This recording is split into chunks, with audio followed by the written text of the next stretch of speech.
when they held the premiere for Snow White in Hollywood, of which, press weren't allowed to actually ask any questions. It was a scaled back premiere.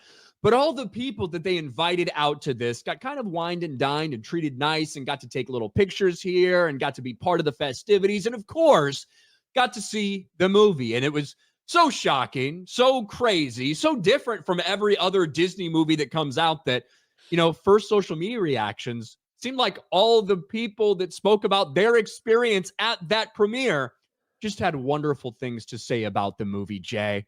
And for a couple days, the Disney defenders, the ones who are always out in force, sucking off the little tiny cock that is Disney and Bob Iger and everybody involved with these projects, they were like, see, all you haters are wrong. Everybody loves it. You're going to be really surprised. And we saw Variety come out and say, yeah, the controversies are just bullshit. We saw just glowing, flowery, overly positive reviews from all these people. Well, then the actual review embargo lifted about 24 hours before this thing's actually supposed to be released. And a little bit different story, isn't it, Jay? Yeah. Apparently, the critics, including some of those that didn't go out in the aftermath of the wined and dined Hollywood premiere that so many people got invited to, seems like they weren't super big fans of this movie when it came right down to it. Isn't it strange? You know what, Jay? I'm just going to say it now. I'm going to take a stand. I think this is at 47. These critics are just fucking racist. They're sexist. They hate Latinas. They are just so awful. They're bigots. They're toxic.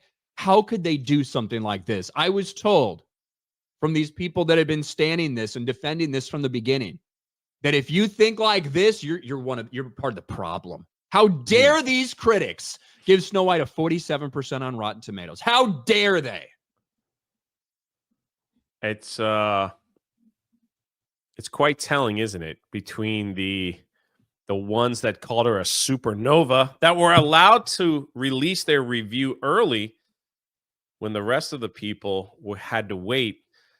This one I find particularly interesting. Maybe I'm going to bring it up here. And there is a difference between so the social media first reactions and the review embargo, right? The first reactions, they're allowed to post immediately after seeing it and stuff like that. Whereas the review embargo, the actual full review that's not just a couple lines, that is 24 hours before the movie released. But yeah, go ahead. This one is Snow White was about as bad as it gets. And thank you for sending me to see the film. The entire look and feel were so empty and lifeless that it's hard to believe how far we've fallen from the magic of the 1937 classic. Rachel Zegler didn't quite capture the warmth and optimism that defines Snow White. I'm like in video mode language. And when you pair that with the most baffling take on the dwarves imaginable, the result is just slop. Machine-made slop. We can do so much better than this. And that's just one of many that pretty much said the same thing that I've marked. Some people are just like, it's just a movie. There's nothing special about it. It isn't great. It's whatever. Well, we can go through it. Odie Henderson. Oh, yeah, there we go. There's some more. I had high hopes that Snow White would make me happy. Instead, this dopey remake made me sleepy and grumpy. Appreciate the effort. The most distracting flaws are rooted in the problematic recreation of animated material. The permanent magic hour lighting is hard to look at. Worst of all, the decision to cartoonize the dwarfs alongside human actors is hugely problematic. Los Angeles Times. A fascinating case study in today's impossible contradictions. A magic mirror reflecting the tensions of the current times. Ooh. Well, that's what we all want, isn't it, Jay? We want to modernize Snow White that's supposed to send a message about current day. You know what else I heard? The movie's freaking long. Thanks. That's all I need to sit in a theater for 2.5 hours. I don't know how long it is. They just say it's like maybe because it drags. I don't know. Yeah, I'm not going to theater for that shit. God dang it. RogerEbert.com. Some parts of the film work better than others, but none of it has the sweetness and imagination of the animated feature. This Snow White is not the fairest of them all. It's just, well, fair. Here's a positive one, Jay, from Word Salad. Hey, you guys. appropriate publication. A visually stunning, thematically rich adaptation that successfully modernizes the classic tale. You are right with the word salad. Thematically rich. Yeah. Visual Feast was my favorite one so far. This is a fairy tale for a new generation, one that reminds us all of the power of courage, kindness, and believing in a better future. Back to bad ones. There's nothing magical in Mark Webb's movie, but it nevertheless feels uncanny. Spending $250 million to make a film in which absolutely nothing works is a kind of dark art in and of itself. The 1 out of 4. Clarice Lowry from The Independent, UK. With Snow White, they finesse their formula, do the bare minimum to make a film, then simply slap a bunch of cutesy CGI animals all over it and hope no one notices. Bare minimum, yeah. Here's a good one. The story's cluttered, the tone is muddled, and the pacing is off. Again, doesn't make the film a disaster. In some ways, the identity crisis is what makes it worth seeing. Oh my goodness. It's so bad it's good. Positive review. Let's see. Rolling Stone. This Snow White may not be the worst live-action adaptation of its animated touchstone, though it's a strong contender for its blandest. The movie does earn points as a bedtime story, however, because it'll definitely put you to sleep. Great. I'm going to fall asleep. Going to fall asleep in the theater. At least I'm going to get a hot dog. Somebody send me money for a hot dog, at least. Holy crap.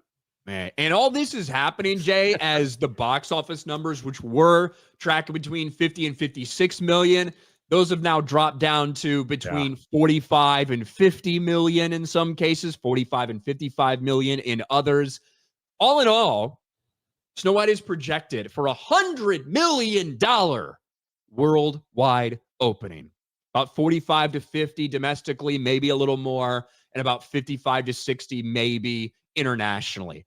I tend to think it's going to skew a little bit on the high side of those, but right now we still got empty theaters all over the fucking place.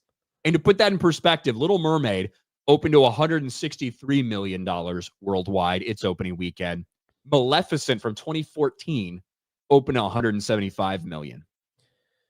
I'm sticking with my prediction, 320. I know that's low. I said 4 to 450, right? That was my prediction. Yeah. I think I'm gonna stick with mine. And we'll see. You're probably correct. I'm swinging for the fence here on that one, but it might be a swing and miss. Sometimes you see these projections come down a little bit right before, and then they just so they can say, hey, it overshot projections, right? So if it makes, say, $56 million weekend, they'll be like, oh, it overshot the projections, which were lowered to 45 to 50, but were 50 to 56 just a couple weeks prior, But a lot of it's going to be important where this money comes from. For these big-time Disney live-action remakes, one of the most important things is the international numbers, because when you look at a lot of these successful things they've done, take Aladdin, which didn't love it, but it was certainly successful. It made twice as much internationally as it did domestically. Same thing for The Lion King. Same thing for like Beauty and the Beast. Like all of these, they get way higher numbers internationally than they do domestically. Even going back to Maleficent, which was a comparison, right? Opened 179 million. About 70 million of that was from the United States. Over 100 million was from international markets opening weekend for over like 175, whatever that was, global opening number. You can see that made over twice as much internationally as it did domestically. Little Mermaid, not the case, right? If they'd had that same split, domestic, international, man, it would have been a massive fucking movie. But shockingly, appealing to, I don't know, about 6% of the population of the United States, specifically in a virtue signal with Black Little Mermaid, Black women specifically, apparently didn't appeal to the rest of everyone else in the world. Didn't really work out for them very well. So they ended up having a flop, right? This movie, $300+ million to make, $150 million to market, needed massive numbers to break even, did not do it. And right now, Snow White's not even sniffing some of these openings.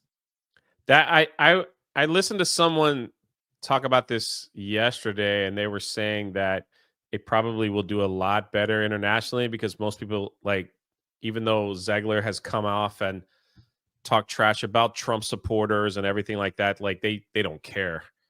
Like they don't care that she talked bad about Trump. Like that doesn't mean anything. So to people internationally, but I guess we'll see. And yeah, We'll and see what that's kind happens. of why I bring that up, because Yeah. how it performs internationally is very important. And here's an example, a small example, but really one of the only ones we've got so far, because this movie opened a day prior.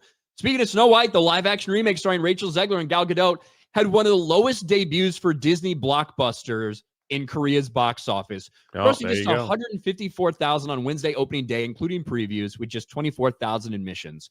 Word of mouth is negative, receiving a 7.0 golden egg. That's Korea's thing from audiences. One of the lowest scores for a Hollywood tentpole post-COVID, even under The Marvels, 7.2. We'll be lucky to even reach $1 million over its 5-day opening stretch. So that's just a small sample Wow. size. International market being Korea. We'll have to see how it does in Europe. We'll have to see how it does in the rest of Asia, all this stuff. But a lot to look at when it comes to this movie. But even the critics, Yeah. not big fans. Not too much positivity surrounding all this. Guess time will tell.